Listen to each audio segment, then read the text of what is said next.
My wife, who is 35, and I, 36 years old, live far away from my family. We only go back to visit for weddings, funerals, and big family gatherings. We're both deaf. I've never felt close to anyone in my family, my grandparents, cousins, aunts, uncles, brother, and father, who raised me alone, because they never tried to understand me beyond my disability. They did the basics, like feeding and clothing me, and made small talk. But they never made an effort to truly get to know me or do anything more than that. They never bothered to learn sign language so I can talk and lip read, but I often feel left out of their conversations. They didn't try to understand my wife either. They treat us like we're dumb just because we can't hear, even though we're both in our 30s and successful in our careers. My wife has avoided visiting them since 2017 because of how they treat us. We've been independent since college with good jobs and savings. We travel a lot and are planning to buy a house, but we're waiting for the housing market to calm down. Despite all this, my family thinks my wife's family takes care of us financially and helps us with everyday tasks, which couldn't be further from the truth. They refuse to see us as capable and smart, even though we've achieved success on our own. My older brother, who isn't deaf, is close to the family but struggles in life. He jumps between jobs, has rocky relationships, and relies on others for support. Despite this, my family thinks highly of him. He's always treated me poorly, and my family lets him get away with it, which is why I keep my distance. Now, onto the issue. My wife and I have a young daughter. When my wife was pregnant, we decided not to involve my family in her life. We didn't want her around people who disrespect her parents, and if she had been born deaf, which she wasn't, we knew they wouldn't treat her any better. Since nobody in my family stays in touch with me, I didn't feel the need to share any news about my daughter with them. We don't post about her on social media, and I only visited them once since she was born, with my wife taking care of her at home. Recently, my brother found out about my daughter, and the whole family is upset. They blame my wife, wrongly thinking she controls me.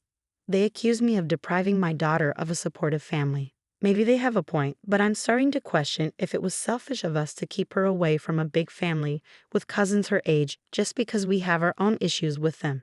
Am I wrong? I don't think so. It seems like you made the right call. They don't seem like they're worth the trouble. It's hard to understand why they can't see your intelligence and capability. It's baffling how some people still think deaf individuals are intellectually inferior, even when they've known you your whole life and have your brother as a comparison. My parents treat me similarly because I have autism. They see me as incapable while praising my brother, who hasn't been responsible. It's frustrating. I've tried to win their approval but realized it's futile. I cut them off, and it's been a relief. You should protect your daughter from such toxic attitudes. Your family's ableism could harm her. The way they treat you and your wife is concerning. Now that they know about your daughter, take precautions like informing her school not to allow them to pick her up. That's a good idea.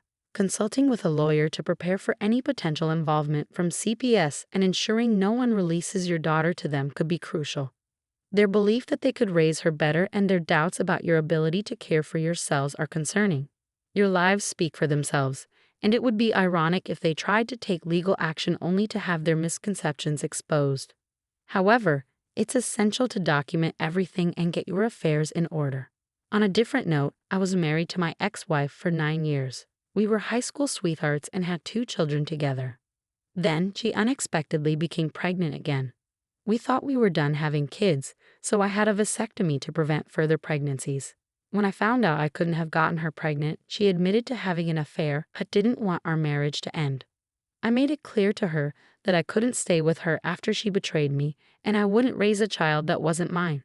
After we split up, she moved in with the father of her child. Later, when we finalized our divorce, she got engaged to him and had another child. Just to be certain, I paid for a DNA test for her 3rd child to confirm paternity because I'm committed to being there for my kids. The test confirmed the child wasn't mine. Her partner then left her, leaving her with little support except for her small family, her mom and sister, who helped her out. Despite this, she's been pressuring me to step up and be a father figure to her other children. But I declined. Our sons from our marriage are now in their tween years, while her other kids are much younger. She struggled financially and has repeatedly asked me to be involved in her younger children's lives, but I've chosen not to. I understand that they lack positive male role models in their lives, but I have no interest in filling that role, so I try not to think about those kids unless necessary, such as when I'm going to be around them to ensure I can at least be respectful. After all, they are my son's siblings. The older one has a birthday coming up, and I've been asked to buy gifts and attend the party. I declined, saying it's up to my ex to handle it. Now, her mom and sister are criticizing me for not stepping up and setting an example for my boys. They claim I'm harming my son's upbringing and future by not showing genuine care and love and embracing their siblings. I've also been blamed for causing a division because my boys refer to them as half-siblings instead of just siblings. They believe I'm allowing the separation to occur. They also point out that two innocent children have much less compared to their brothers, fewer possessions and fewer quality family experiences. Even though they're young now, the oldest is reaching an age where these differences become noticeable. When my ex found out about the conversation with her mom and sister, she called me foolish for punishing her kids instead of her. Am I wrong? No, you're not wrong. She betrayed your trust and now expects you to clean up the mess. It's absurd. Focus on being there for your biological sons and yourself.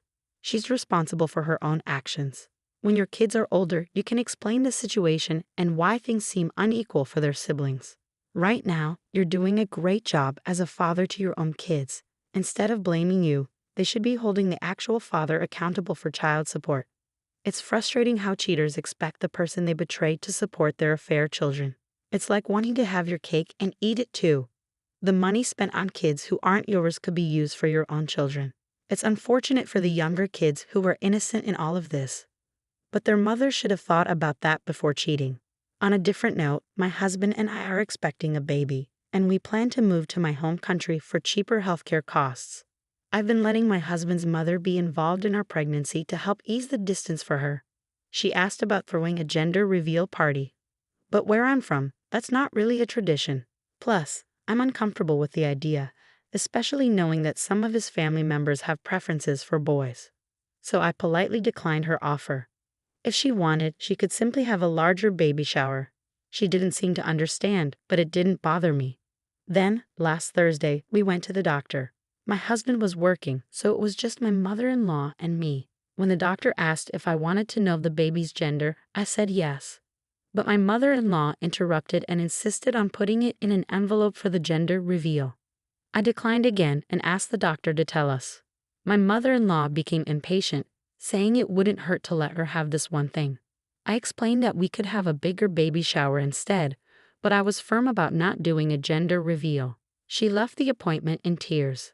Later, my husband called, asking what had happened. When my mother-in-law called him crying, accusing me of mistreating her, I explained everything. He said he understood my perspective and wasn't a fan of gender reveals either, but he suggested we go along with it to make his mother happy. The idea of participating in the whole pink or blue stereotype made me uncomfortable. However, it's true. We're leaving. Am I wrong for refusing a gender reveal? No, you're not wrong. The doctor asked if you wanted to know the baby's gender, and as the mother, that decision is yours to make. Your mother-in-law should mind her own business, and your husband shouldn't give in to her demands. He really should stand up for you and tell his mother to mind her own business. Your mother-in-law's behavior is incredibly manipulative. Stick to your decision and don't give in. Being pregnant is uncomfortable enough without adding unnecessary stress. If she continues, you could try turning the tables on her. Maybe shed a few tears and ask her why she's being so mean. It might feel a bit like stooping to her level, but it could be worth it. Channel those pregnancy hormones and let the tears flow, questioning why she's causing stress to a pregnant woman. Remind her that stress isn't good for the baby and ask why she would want to hurt her grandchild by upsetting you while they're still inside you. It might also help if your husband witnesses her manipulative behavior firsthand. For the past few years, my friends and I, all 21 years old, have been having a monthly boys' night. It's a time for us to hang out, play games, and watch movies while having a few drinks. When my younger brother turned 18, he started joining us. The thing is, whenever we have our boys' night, our girlfriends have their own girls' night on the same evening. It's a chance for everyone to spend time with friends without their partners around, to have some personal time outside of the relationship. This setup has been working well since we started these nights. However, the issue arose when my brother recently got his first boyfriend. When we were planning for this month's boys' night, he wanted to bring his boyfriend along. Given that the whole purpose of the night is for us to have time away from our partners, I expressed to my brother that I didn't think it would be appropriate for his boyfriend to join us. My brother suggested putting it to a vote, but the decision was evenly split, with my vote falling in the middle. Now, he's accusing me of being uncomfortable with his boyfriend joining, which isn't true, just so you know. He seems to think it's about some sort of phobia, but really, it's just about the principle of having a night without partners. Now he's refusing to come unless his partner is invited, which I feel defeats the purpose of our hangout. Am I in the wrong here? No, you're not in the wrong. I'm also queer, and when I was in a relationship with a woman, I often attended girls' nights with my female friends while my girlfriend spent time with her own friends.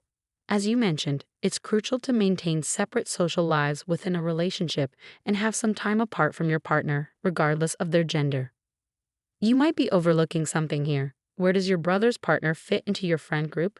He can't attend boys' night or girls' night on the same evening. So does that mean he's left out altogether?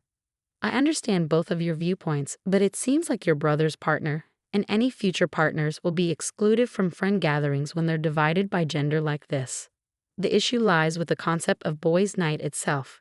It's not about gender, it's about friends spending time together without their partners.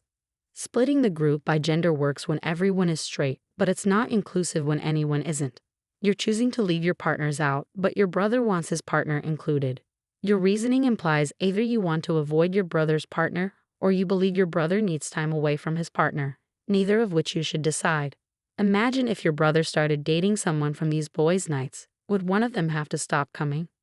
At my nephew's birthday dinner at Outback Steakhouse, my autistic daughter, who has many food sensitivities, couldn't find anything on the menu she could eat, so I let her prepare her own food and asked her to keep it simple. She decided on a hummus and pesto sandwich with apple slices, which I packed into Ziploc bags in my purse. Initially, everything went smoothly. We ordered our drinks. I got a Coke, and my daughter chose an Arnold Palmer. When it was time to order food, I opted for the steakhouse salad and requested an extra plate. My daughter quietly declined to order, remaining calm and composed throughout the dinner, so much so that the rest of the party didn't even notice. When the food arrived, I discreetly transferred my daughter's homemade meal onto the extra plate I had requested and slid it over to her. Since she was eating off the restaurant's plates, it wasn't obvious that she wasn't having the restaurant's food. However, my sister noticed and became upset. She insisted that I order my daughter an entree, but I reassured her that my daughter was fine. Despite my attempts to change the subject and divert attention, my sister continued to escalate the situation, attracting the attention of the entire table. She accused me of causing a scene and demanded that I stop making my daughter the center of attention on her son's special day. Her outburst drew the attention of the staff, and a waitress approached our table, asking us to quiet down as we were disturbing other diners. So I simply gathered my daughter and left. Later, my sister bombarded me with abusive texts and even sent a Venmo request for $50. A salad and a couple of soft drinks weren't worth that much, especially since I barely got to eat. I ended up sending her $20 instead, which made her furious.